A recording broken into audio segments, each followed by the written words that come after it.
Hello. Oh. Hello, everybody. Hey. So we are at the Scene World Live podcast for the first time from the Film and Games Museum in Frankfurt. And next to me is sitting Sven, who will be our chat host. Hey, guys. Hello, Sven. Hello, Joerg. How are you? Oh, very good. Oh, I'm always feeling good if I'm sitting right beside you. Oh, my heart.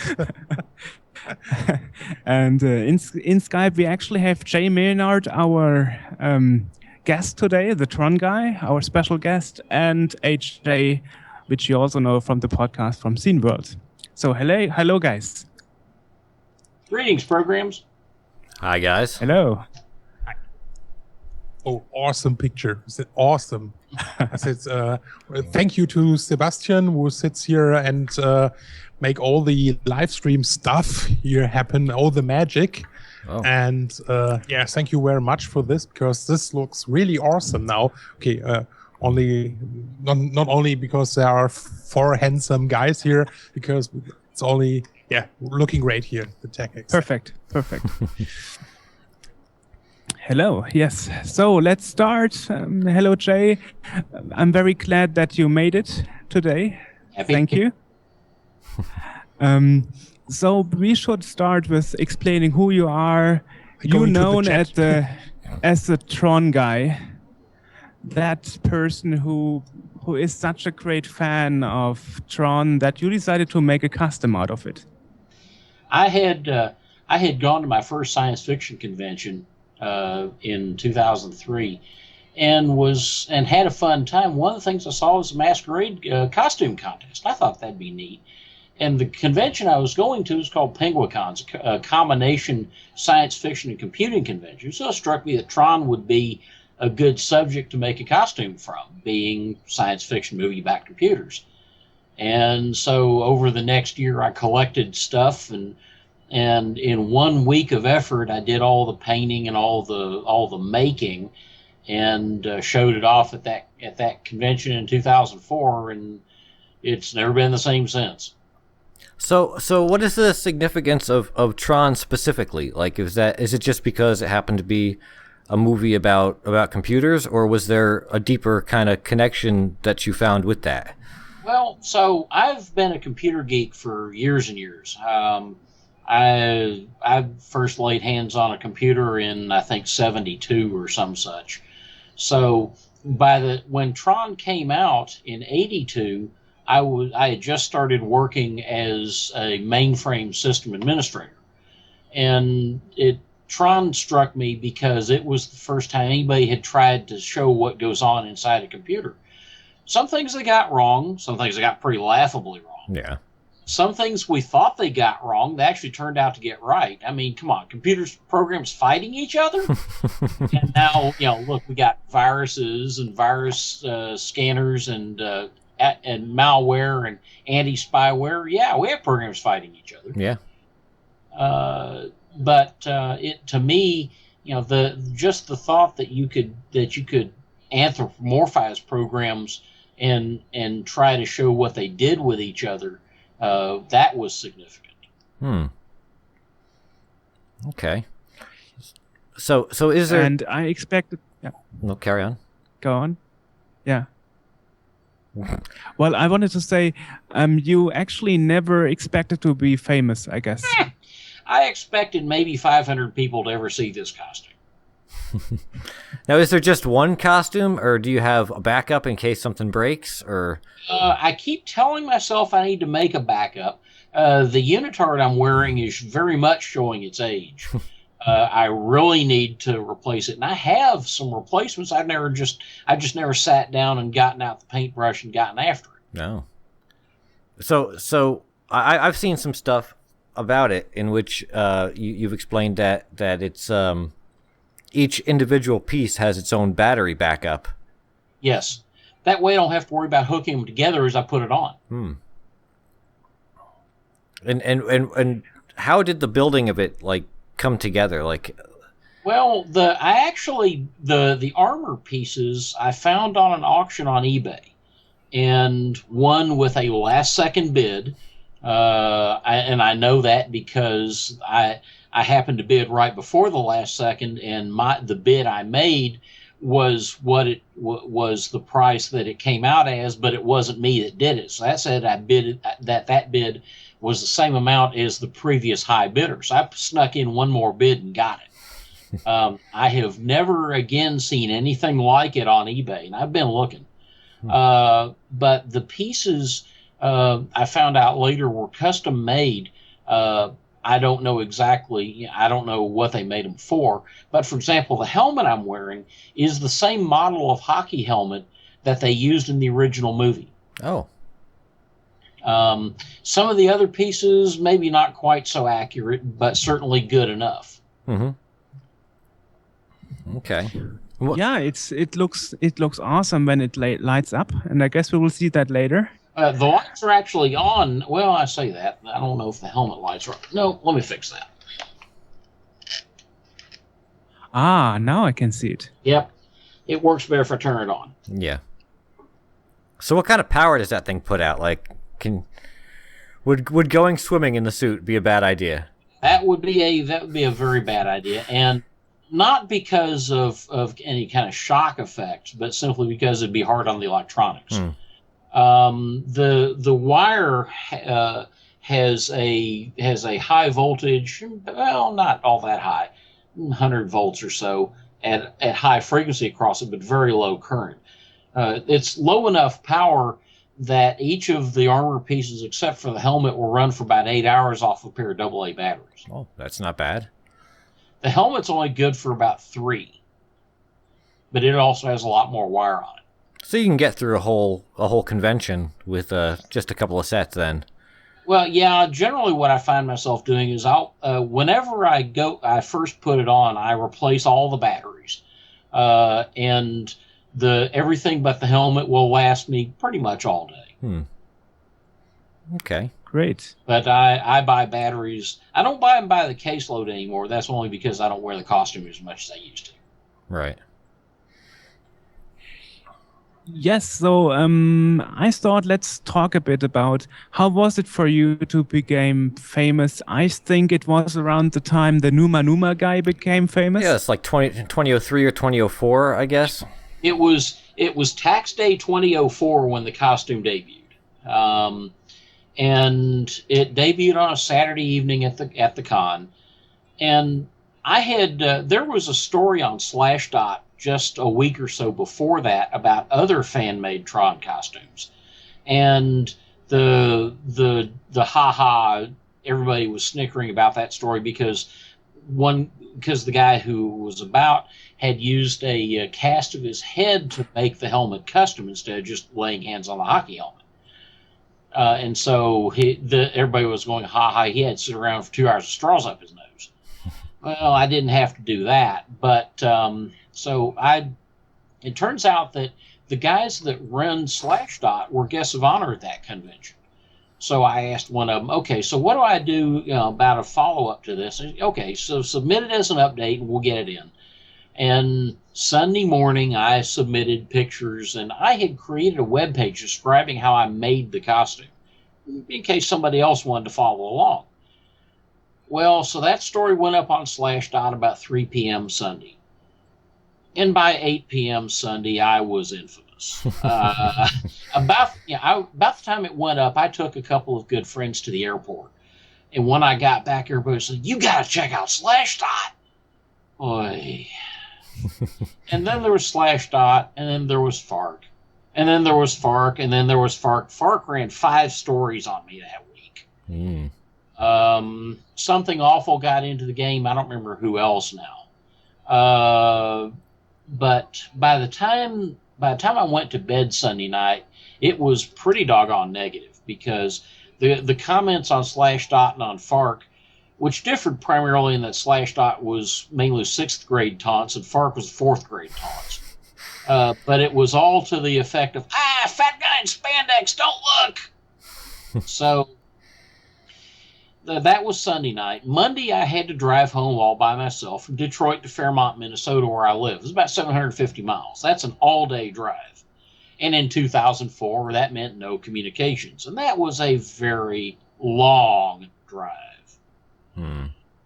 I got home Monday night, and saw that things had percolated some more and wasn't real happy. And then a funny thing happened. Later that week, I started getting press interest.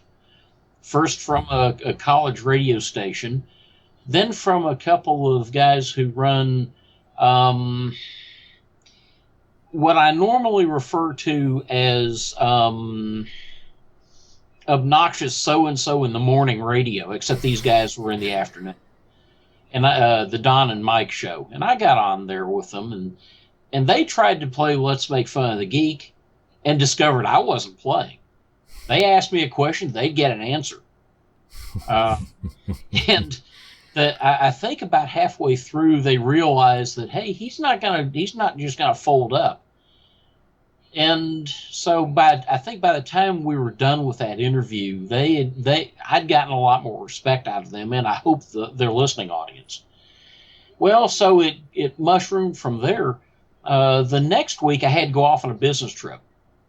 When I got home, there was a message on my answering machine from the lady who I'd ordered the unitard from. And she said that a producer from Jimmy Kimmel Live had called her, wanting to get my contact information because they couldn't find me any other way. And I had listed who I'd bought it from on the webpage. They wanted me to contact them about appearing on the show, and the message she left me was, go ahead and call them, but call me first. So I did. And she pointed out that Jimmy Kimmel was basically this nasty, evil kind of guy based on what he was doing for Comedy Central, The Man Show. So, okay, fine. I watched a couple of episodes of Jimmy Kimmel Live, the ABC show, and didn't see all that much to it. I called the producer and said, okay, yeah, let's talk.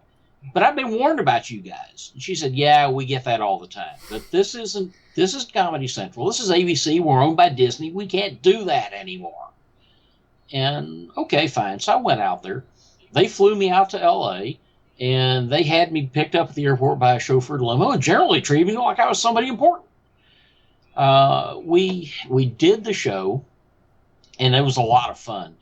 Although, we did a lighting check so they could figure out how to light it and make the lights on my suit show up, and went back upstairs, and I ate and filled out reams of paperwork, and finally went downstairs during a commercial break, before the segment I was in. And they had you wait right behind the set. And right in the middle of the commercial, I was waiting there, and they tape Jimmy Kimmel Live in real time. It's a 1-hour show, and they start the cameras rolling, and 1 hour later, they shut them off. And when it comes time for commercial breaks, they stop. So, this was all in real time. And I was back there waiting, and I had a moment of, oh my God, I'm about to appear on national television wearing nothing but spandex. And after about 5 seconds, I realized you're going to look more stupid if you back out now, if you go ahead and go through with it. So I did. And got out there, and you can tell from the initial interview that Jimmy was going to try Let's Make Fun of the Geek. And that didn't work either.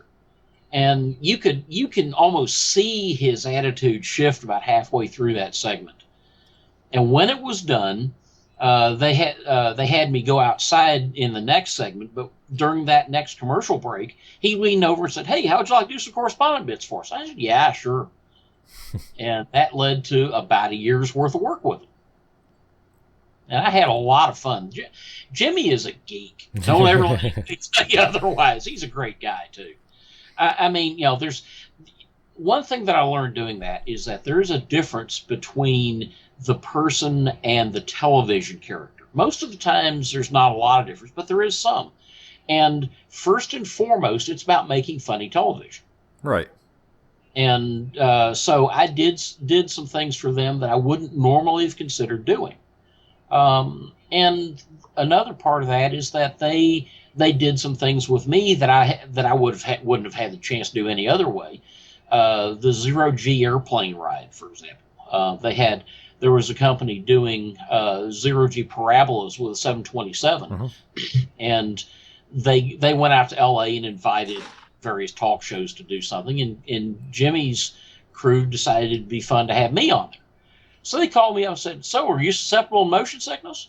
I said, "Yes, and don't let that stop you."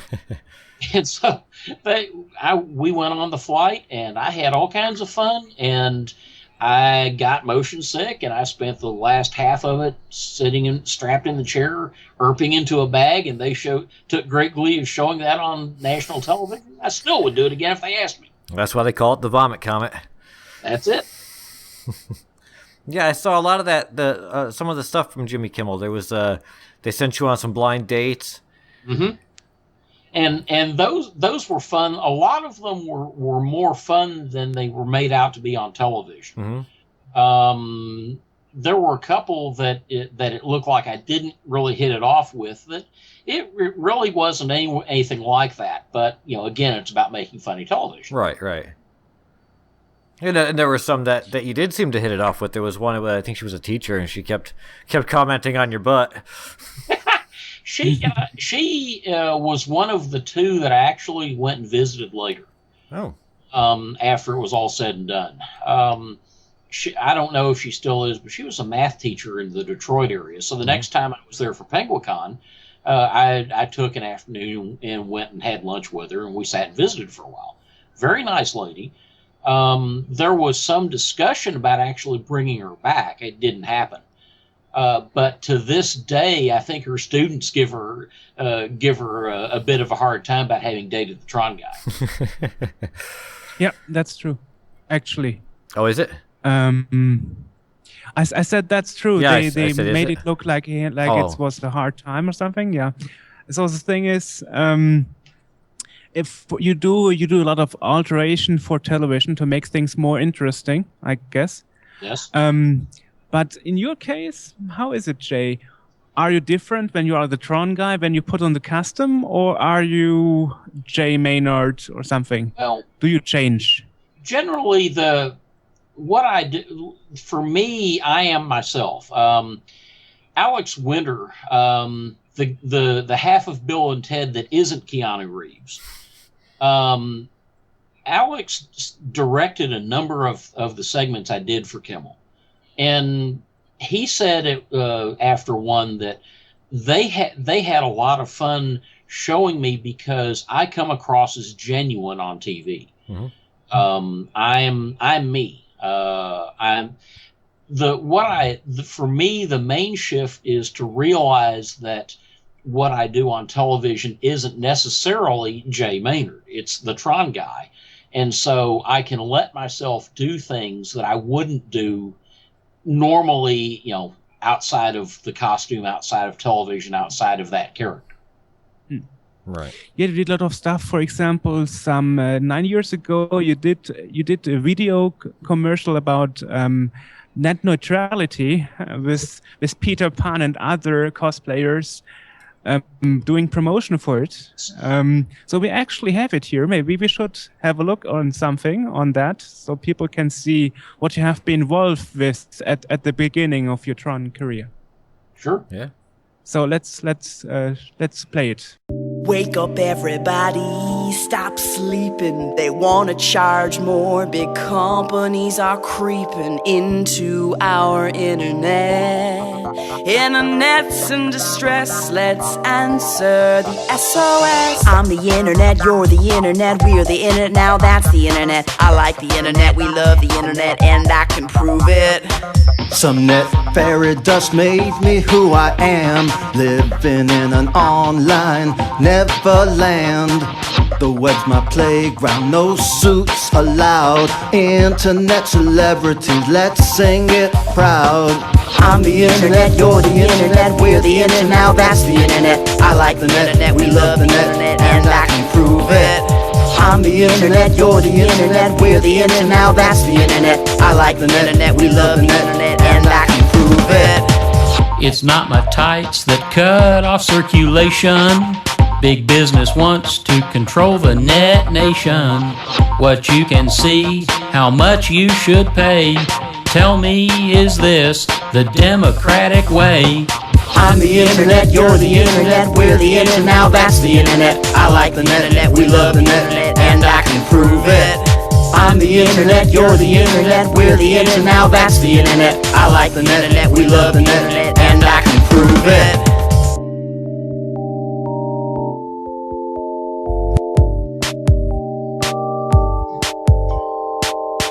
Wake up everybody, stop sleeping. They wanna charge more, big companies are creeping into our internet. Internet's in distress, let's answer the SOS.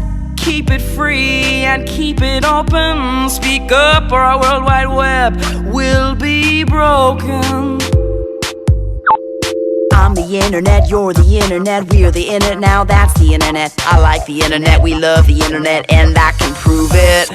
I'm the internet, you're the internet, we're the internet, now that's the internet. I like the internet, we love the internet, and I can prove it. I'm the internet, you're the internet, we're the internet, now that's the internet. I like the internet, we love the internet, and I can prove it. I'm the internet, you're the internet, we're the internet, now that's the internet. I like the internet, we love the internet, and I can prove it.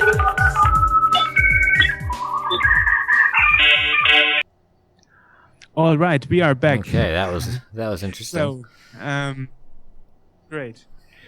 Well, so you have done quite a lot of stuff. Yeah, you see, fans dancing here. Yeah. Well, so how was it actually to do that for you, Jay? I remember you told me you never saw actually the Peter Pan. No, I didn't. I met Leslie while we were there, and I'd met her before. But since we were working on the same day, but Peter Constant, Randy Constant, I don't know why. Anyway, he wasn't there that day. He was there the next day, and I never met him. And I was disappointed by that because I really had wanted to meet the guy.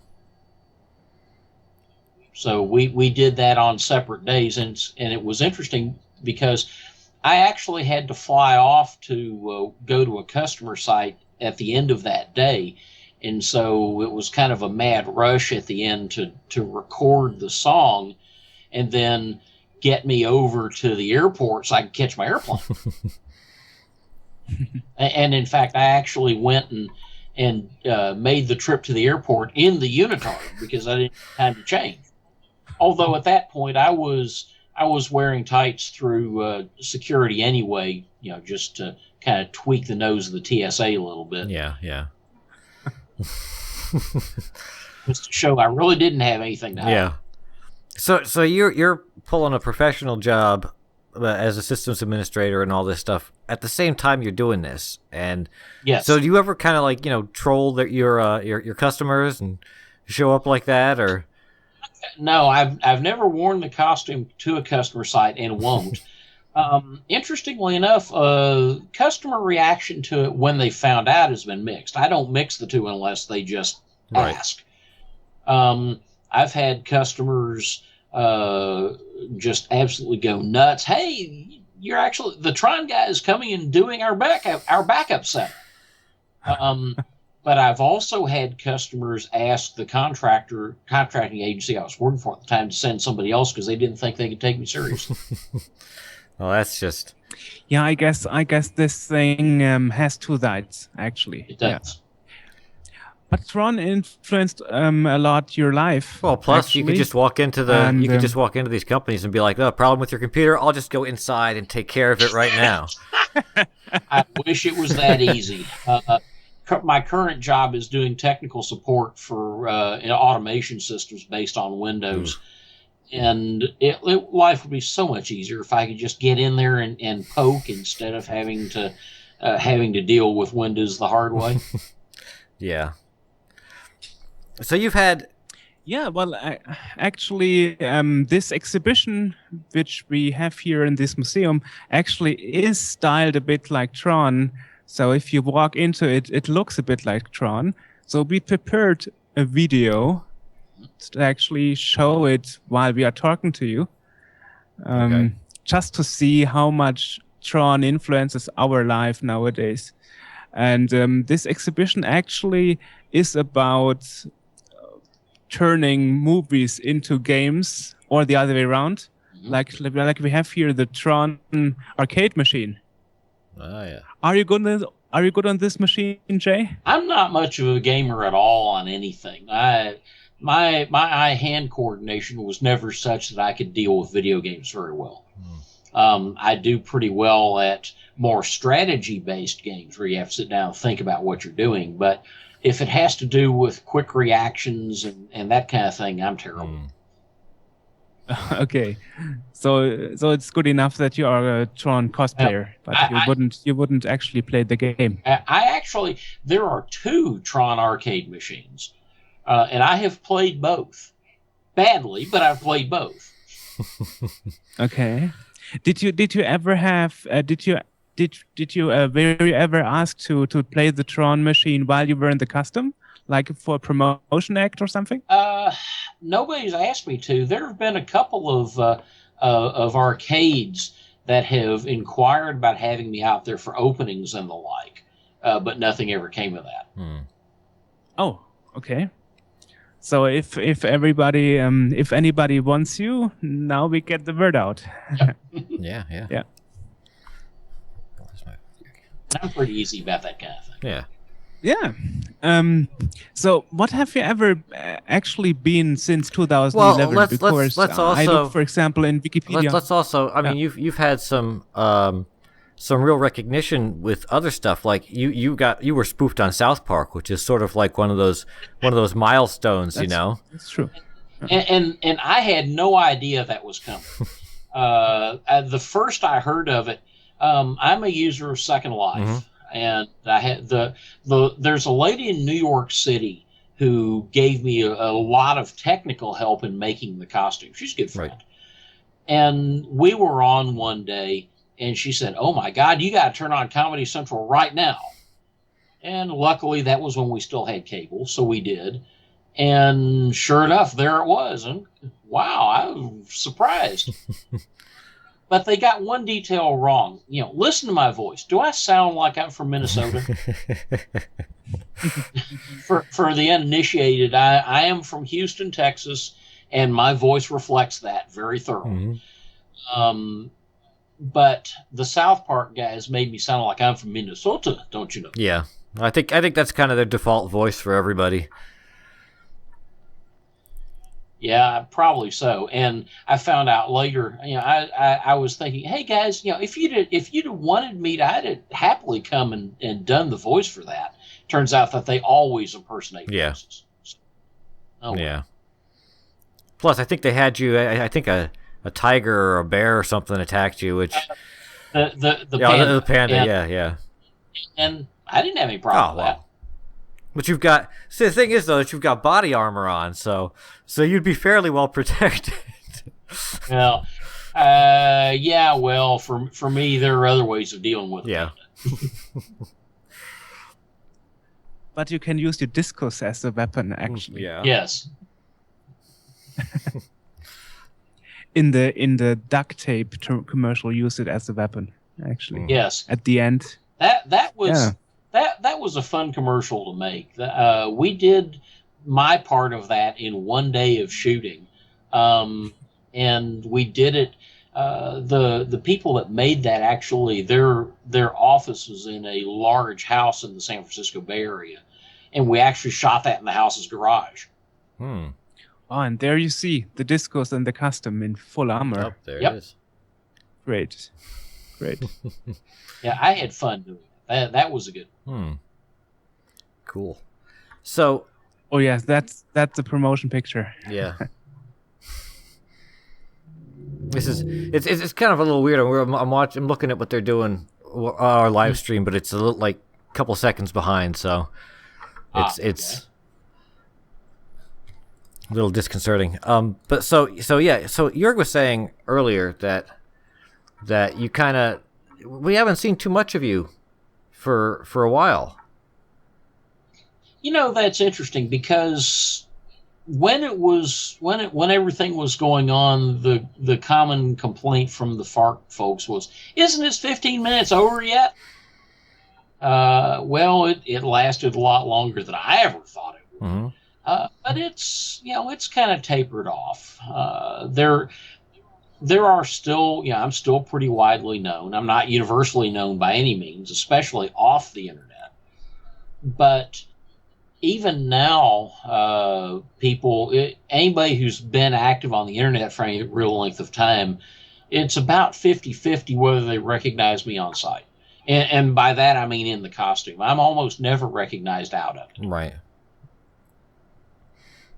But you are very active on Google Plus, actually. Yes.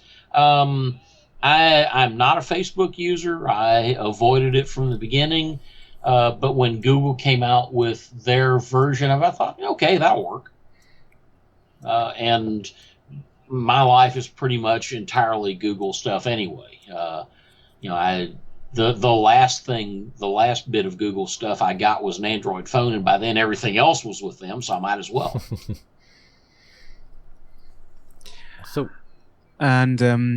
Actually, you were also mentioned a bit in the context of the second movie. I remember that I read a review about you where you said you were very, very happy about the second part being out, and they actually posted a photo of you on your bed in your sleeping room or something. Yes.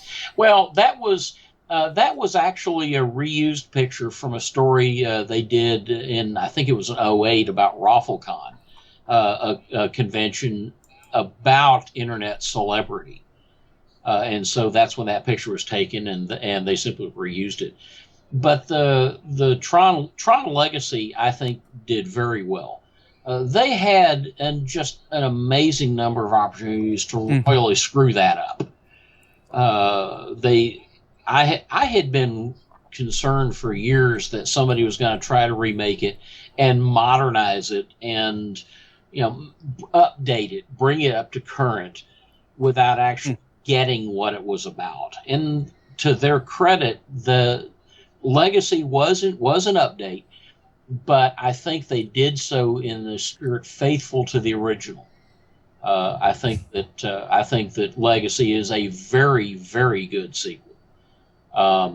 And I was very disappointed to learn that they canceled a third installment in the series. Oh, I didn't know they were going to do a third. Oh, maybe it will come someday. Who knows? Who knows? The last I heard was that Disney had canceled it, but you know how such things work in the movie industry. They can be revived or killed at a moment's notice. And if you don't get a cameo in the third one, I'll be angry. I said if you don't get a cameo in the third one, I'll be pretty angry. There were lots of folks that thought I should have had a cameo in the second one. Personally, I believe that I am at least in some part responsible for the resurgence of interest in Tron that led to the second one being made in the first place. Actually, we have a question in the chat. Sven just told me.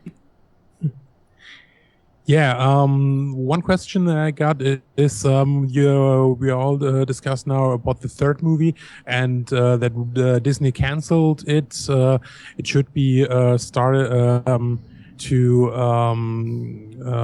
the working should be started in November, but they canceled it. And you said you liked the second movie. I do also, because also the style, the music.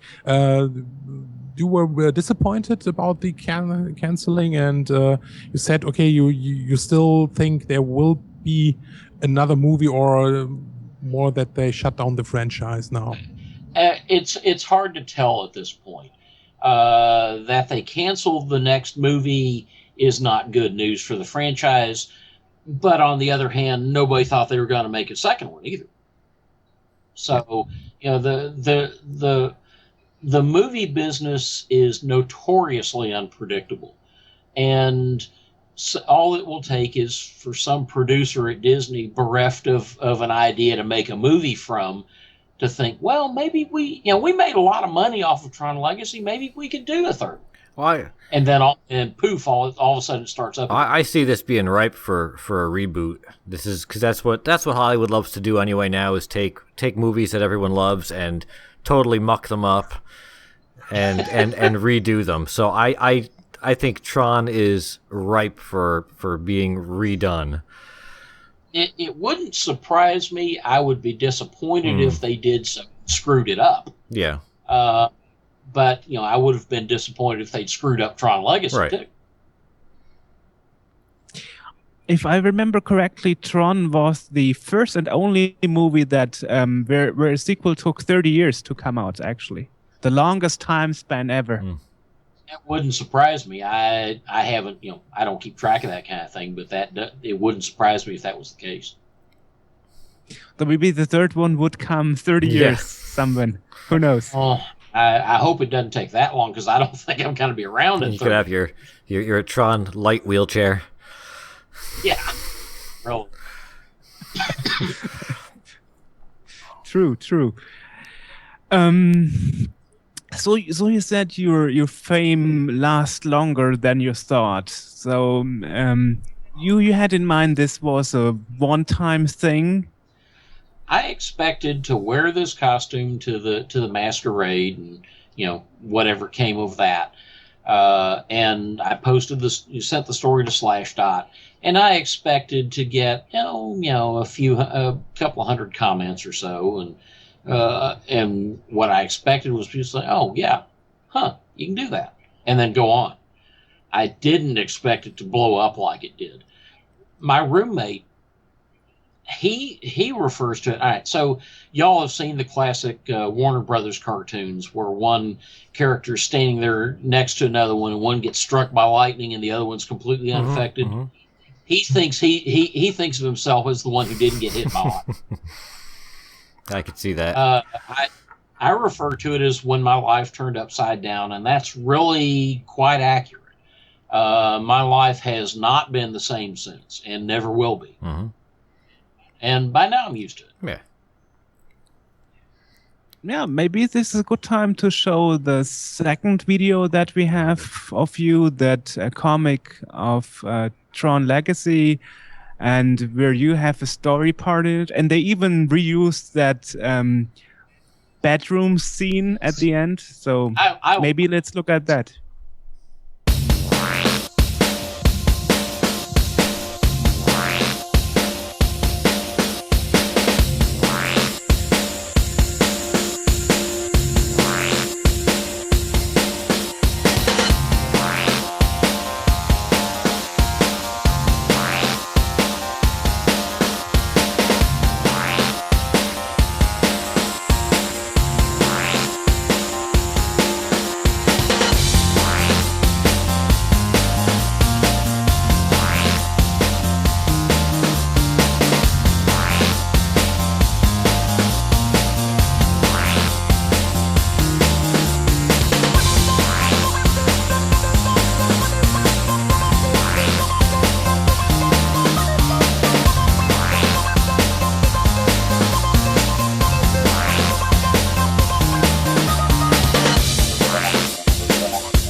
Hello, welcome back. Okay. So that was a very nice comic. Got some moves in that one. Yeah. Wish I was that good in person. Yeah. So this is like the action hero version of you, Jay. So do you have I've seen another interview in which you said you didn't, but that was a while back. So have you gotten the motorcycle yet?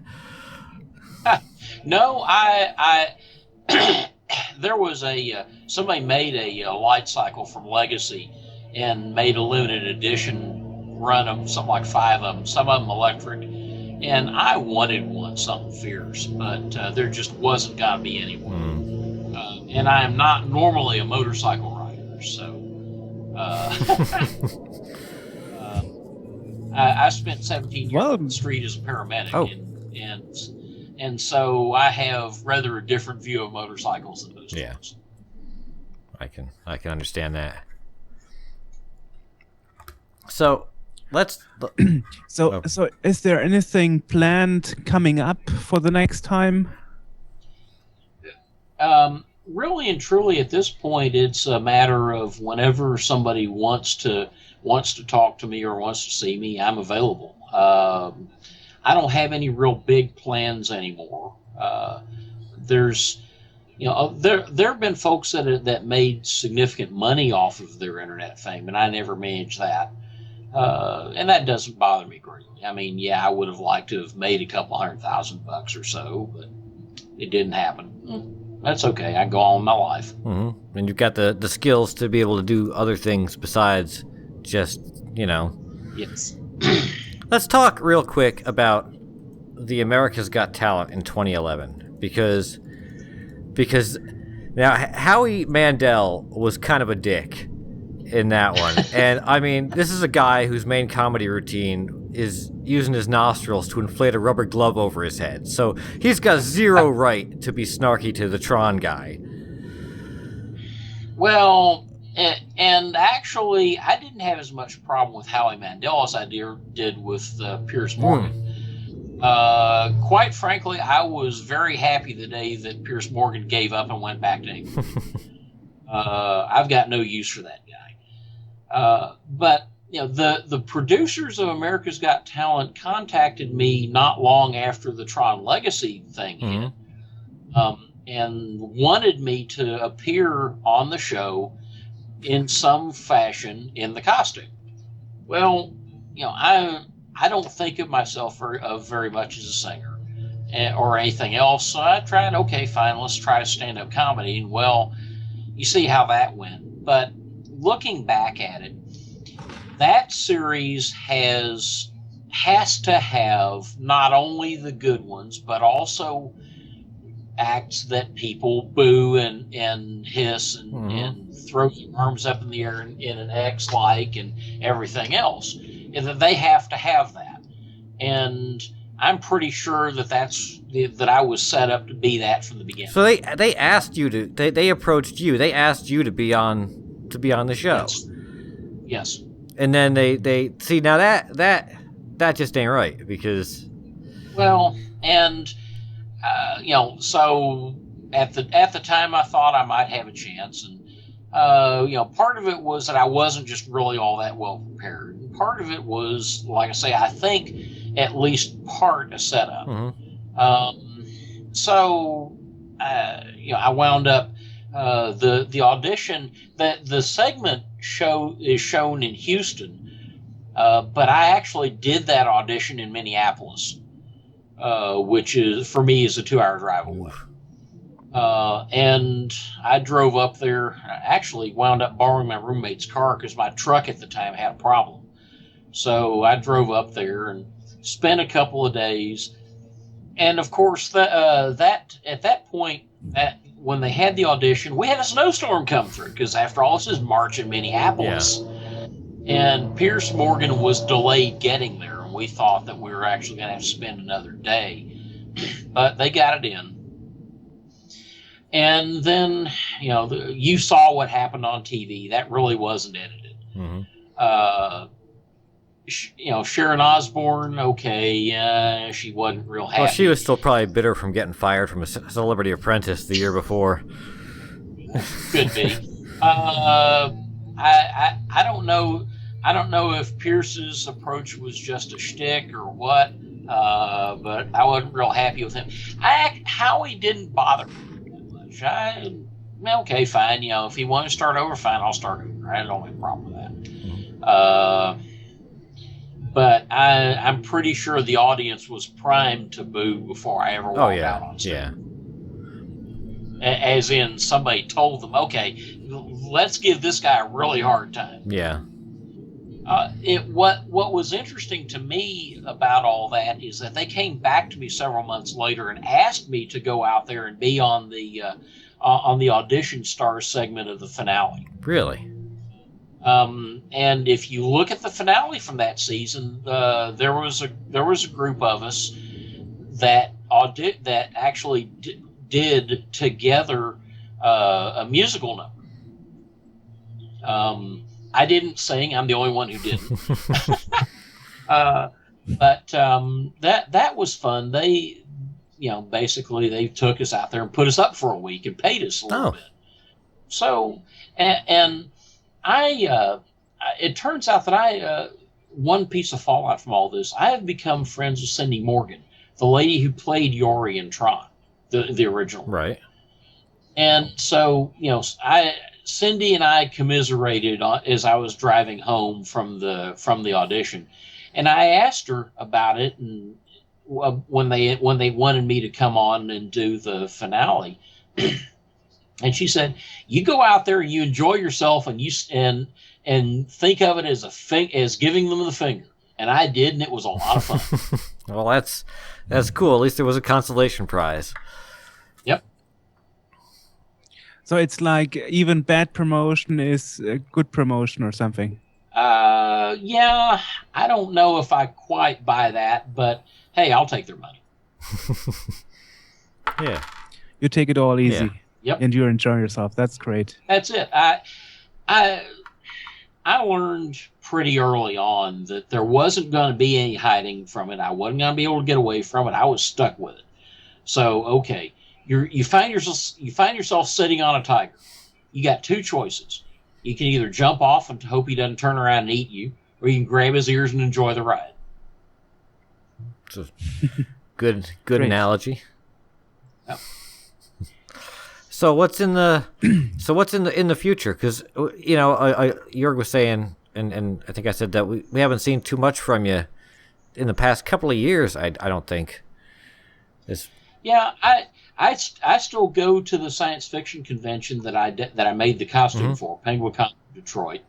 I've been to every one of them, and I will be back next year. I've started. There's another one in Chattanooga called Liberty Con that I went to this past year and had a lot of fun at. So I expect I'll probably still wear the costume for things like that. And of course, if somebody decides that they want to bring on an internet celebrity and I fit and they ask me, I say, yeah, sure, why not? Okay. If they want me to do a strip tease out of the costume, that gets a little more interesting because I have a hard time.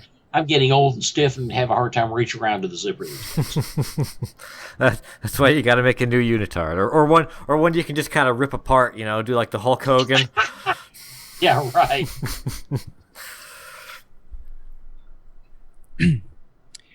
Yeah, well, one thing that I found is actually that your pages are kind of outdated, so maybe you should update your pages with new stuff. I've thought about that. I don't know what I'd put on there. I've got to, there's lots of that kind of thing I need to think about.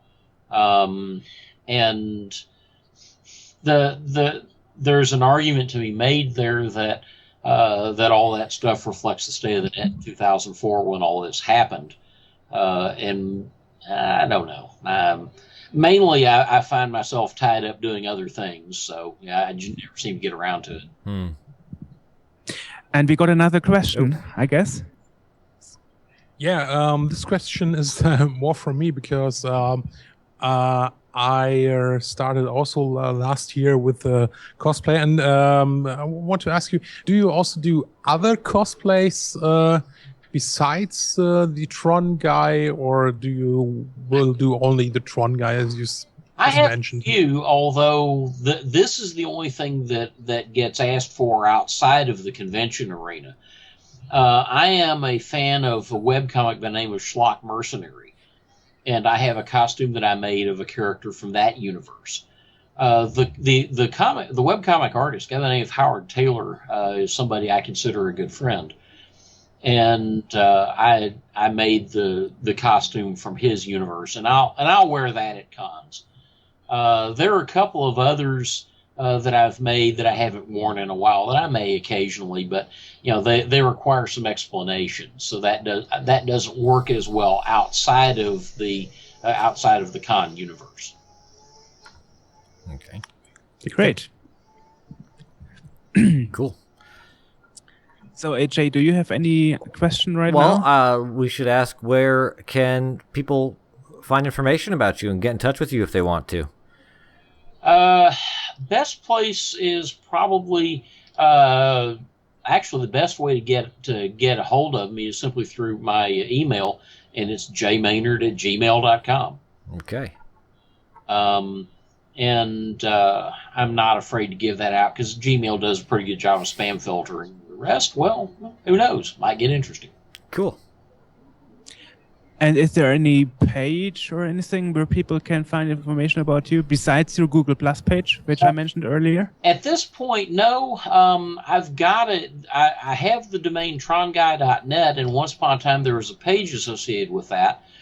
That provider went away, and I just never really put anything up since. I probably should, and just haven't gotten around to it. But you got a Twitter account that is current, actually. I do. I don't have a lot of followers there, and that tends to be my personal place to vent. Be forewarned. If you look me up on Google Plus, I am a conservative in the U.S. definition, and I'm quite outspoken. And just like anything else, I don't hold back my opinions from anybody. If you don't like it, I'll be happy to discuss them with you. And if you feel that you don't want to follow me because you don't like reading that kind of thing, I won't get insulted. Cool. I mean, you are a celebrity. Nobody can be angry on you. Well, we've got a good presidential race coming up. So there's some fun Trump action happening. Started on Donald Trump. It's hard not to. Yes, it is. All right. So personally, that would be all from my side. Yep. I don't know if Jay has anything left on his list. We're good, I think. I'm also done right now. Okay. No more questions in the chat, Sven? Right now? No more questions. Okay. Okay, we'll pull up links and stuff to your email and where people can find you and stuff, and videos and whatnot on our site when we put the podcast up, so that people can find you and check out some of the things you've done and all that stuff. Very good. Thanks a lot, Jay. It was such a pleasure talking to you, and thanks for being so open and let me ask anything we would like to know. You're more than welcome. I'm happy to do it. All right. Yeah, and let's keep in touch. Okay. You know where to find me. Okay. Sure. Okay. Have a good day, Jay. Right, thanks. Okay. Bye. Bye. All right. Well, this was Jay. Yep. Cool. Really very interesting character. Thank you. He's still there. Yeah. I've got to take the gloves off before I can get which means I got to undo a little bit of the costume. Okay. Yeah, I use a trackpad and I can't use it with gloves on. Yeah. Mm-hmm. Okay. So let's see. Do we have just AJ and me now in the chat? Where is that? Okay. All right. So that is. Pardon me? I guess, Jay, you have to hang up your Skype. He's working on it. Now that I got the armor pieces off, I can take the gloves off, and then I can get. Come here. Okay, that's the first time live. Yeah. Tron Guy is sampling itself. Thank you. Y'all have a good day. You too. Thank you very much. You too. Okay, so we are back. Hello, everybody. So Yeah. since this is a live podcast, AJ and I will talk a bit like we usually do at our podcast at the beginning, but since this is live, we will do it at the end. Yeah, it'll be backwards. Although I may put it in the right order when we go back and do this. I don't know. We're making All it right, up as we go. AJ. So what we have in the pipe? What did Okay, well, happen a since couple the of last- things. A couple of things have happened since we were last on, which is first of all that our last guests, Dave Lowe and Holly Jaslow, Uncle Art Music, who were doing, they were trying to put together an album of the computer music that Dave Lowe had written back in the 80s and 90s and so. As of July 12th, they are successfully funded. A temporal shift in time, right? Yeah, a temporal shift. Yes, that's the name of the album. They're doing some recording at Abbey Road. They've been posting updates and whatnot. And there's a further goal to do something else. But they got their funding. They exceeded their funding pretty good. So that's kind of a big one. That's kind of important because we helped with that. Right. And and also Jeruntel that we had as a guest with Tess Fries a couple of episodes ago. Tess and Tell. Yeah. Tess and Tell. In July, He they started became his Indiegogo project about his CD. right. And aside from that, they're also again in July they became engaged. So we want Exactly. to send our congratulations to Tess and Tell, who were right here on the podcast with us. Best of luck for both of you. Mm-hmm. And interestingly, the Indiegogo just went 90% successful, and since Indiegogo allows you to do it even if it's not 100%, it's funded. So he So started they're- now on the CD, which is quite interesting because at the moment a lot of composers seem to bring out their video game music on CD as an orchestral version, like or piano version, like Chris Hulsbeck, which we had the first time in our Museum Twitch show in June, and Dave Lowe, which we had earlier this year, actually in the last episode, or Right. for example Tess Fries and Jeruntal. So that's quite interesting. Yeah, well, I imagine that a lot of this stuff, the music, when we talked about that with Dave Lowe, is that when you compose it on the machine in your head, it sounds a lot more full. You're composing for a band or for an orchestra, but you've got to sort of figure out how to fit that into 3 Commodore voices or one beeping PC speaker. Yeah, he actually did that for Starklighter. He enclosed an audio cassette with the orchestral version that he had in his head. Yeah, So That's he's right. pretty known for that, actually. that's right.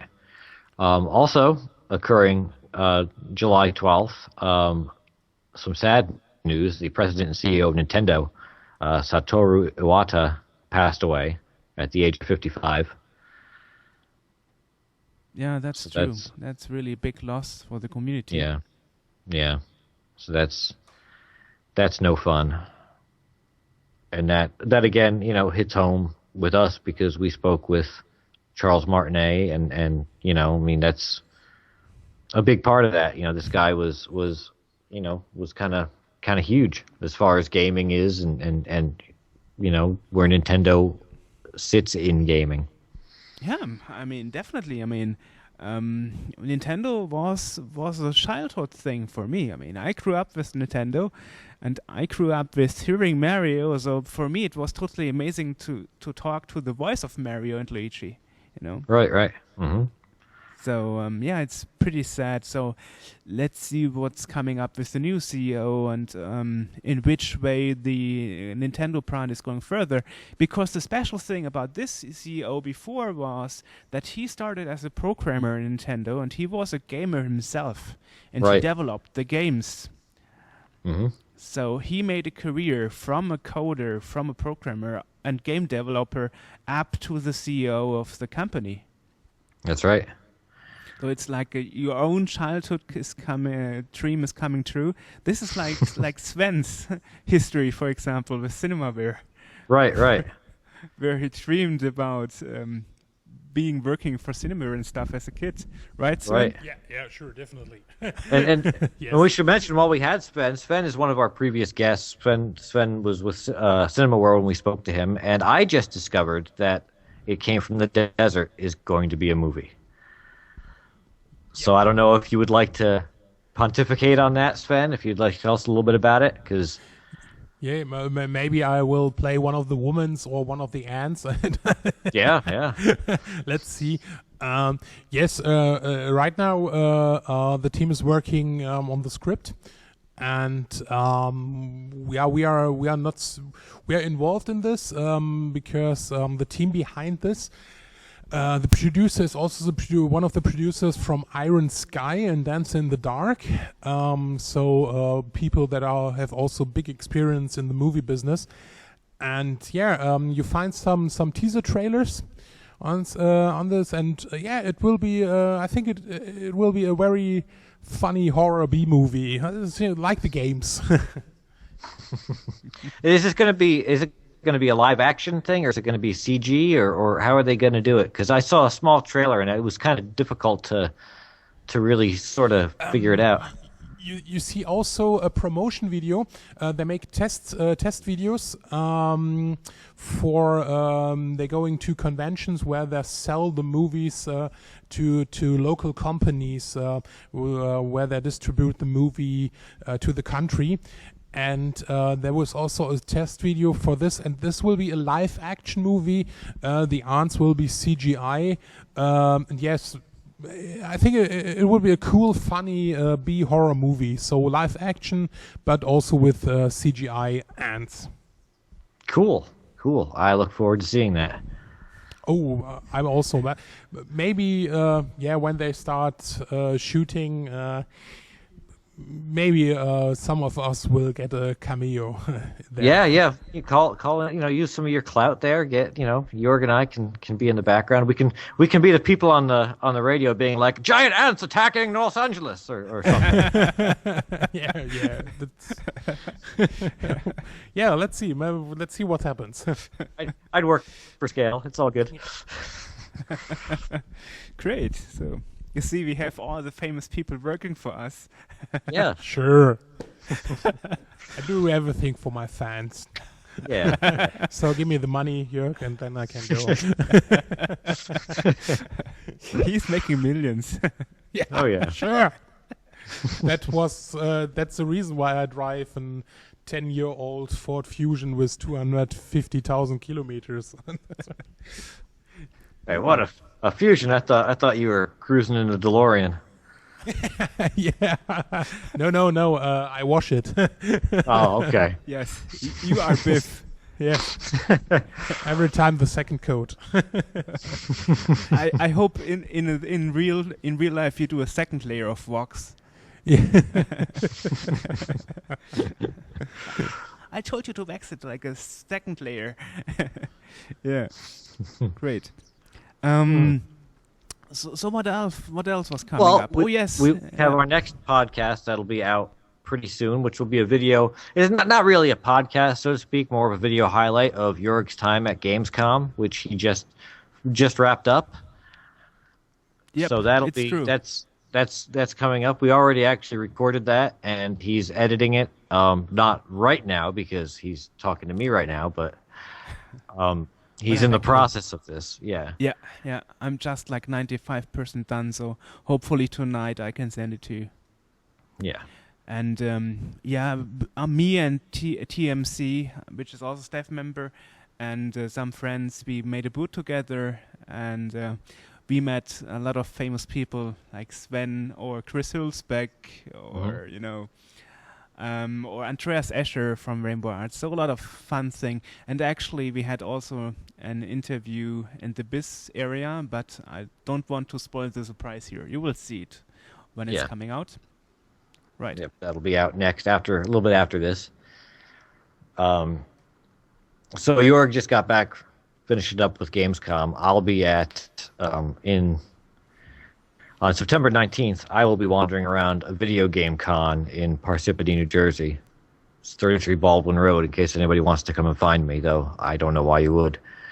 And I'll be there. I'll be taking some video. I'll be doing some stuff, and we'll see how that works.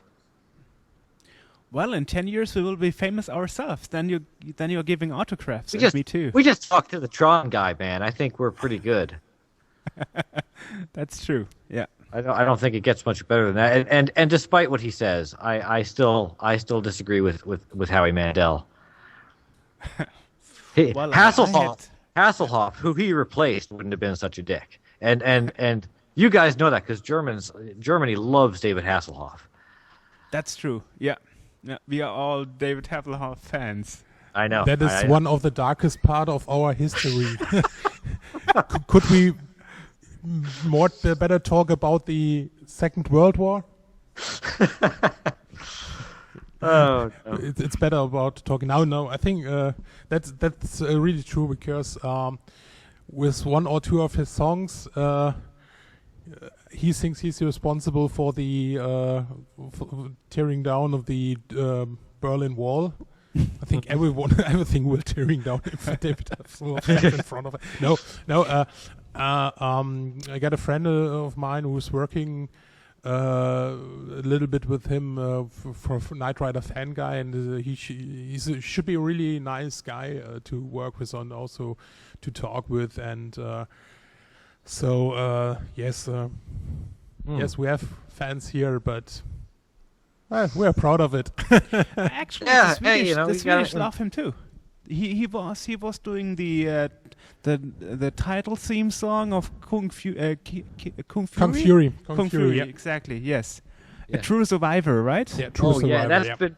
It's a really cool song. That has been remixed to Bejesus and back lately. There's been, I keep seeing it. I people keep posting it on Facebook. I keep seeing the C64 version of True Survivor, and I have never heard the song before in my life, so I have no idea how true it is to it, but I keep seeing it, and it's Hasselhoff. So you shouldn't hassle to see it. Yeah. Yeah, it's a really cool video because it's a lot of fun to watch. It's cool soundtrack. It's a cool track, and I never thought again that I listen a lot to a David Hasselhoff track later this year. But this is really cool. I think, yeah. Yeah, he didn't lose any of his magic since the last 30 years. Yeah, sure. Yeah, not at all. Definitely. Not at all. Definitely. It's a funny story. One of my ex-girlfriends, she was a really big fan of Knight Rider, and her parents, misunderstood her fandom because they thought that she is a fan of David Hasselhoff, and she got a CD at Christmas from David Hasselhoff. She said, "Oh my God, I love the car, not the guy." Was it "I'm Looking for Freedom"? Yeah, it wasn't a complete album. Okay. So yes, but maybe the time around. I remember as a kid listening to "I'm Looking for Freedom." Yes, everyone listened to "I'm Looking for Freedom." I think no one. I did not. Great. Yeah. I was a fan of Knight Rider, or specifically of the car, but maybe we could invite Kit next time or something. that would be pretty cool. He's still alive, right? The guy that did his voice. The voice of Kit is he still alive? No, I think he committed suicide. No. A couple of years ago. I think it was because he got a sickness, and then or it was depression. I don't know one of the two things. But he sadly he committed suicide a couple of years ago. William. It was a very, very intensive voice. So you remember this? Yeah. Maybe we're talking two different. I'm thinking of William Daniels, who was the voice of Kit, the car. I guess maybe it was a different voice over in Germany, because I'm pretty sure he's still alive. Yeah, he's still alive. Just have a look. But I know a guy here in Germany who got a kit here himself. And it was also sometimes on German television. When they make some 80s, 90s shows, it appears there. And Yeah, really yeah. cool. It was a nice car. I had a car with the engine from a Trans Am, but I never had a Trans Am. So. Do you remember Airwolf, this TV series? Oh, good Lord, yes. Yeah, and the helicopter, the original helicopter, was sold to Germany, to a rescue company, and they used it after the show, for rescue transportations. But it also have a very sad ending because it crashed into a mountain around the 90s and killed all the passengers, and so was really also a sad story. But yes, maybe you also can make a talk about our famous shows in the 80s. Yeah, well, Airwolf was a good one. Now that had a pretty good theme song. I like that theme song. Yeah, that's very good. But we're not going to sing it right now. Ja, aber wir machen ja jetzt eh. All Wir right. machen jetzt eh dicht. So anything else coming up? Oh well, we still gotta plug the fact that Joerg and I are still doing this Extra Life thing. We're counting down. November 7th is when we're gonna be doing it on our Twitch channel, which you could be watching this right now because we are streaming it on that. That's November 7th. We'll be playing games or doing something. And if you want to donate to either of us, I'm playing for the Children's Specialized Hospital in New Jersey. The URL for me is extra-life.org/participant/AJH. Joerg is playing for the Children's Miracle Network Hospitals. He's extra-life.org/participant/NAFCOM. So if anybody watching now or listening in the future wants to go and donate money, that would be good because Joerg doesn't have any donations yet and he's lagging. Come on. Chop, man. Yeah, sure. All right. So I guess that's all for now. Yes. So talk to you soon, guys, and see you and soon we'll in our next Gamescom special. Yeah. Be surprised. Yeah. Okay, see you guys. Bye. See you. Right. Bye. Bye, Bye-bye. AJ. Bye, everybody.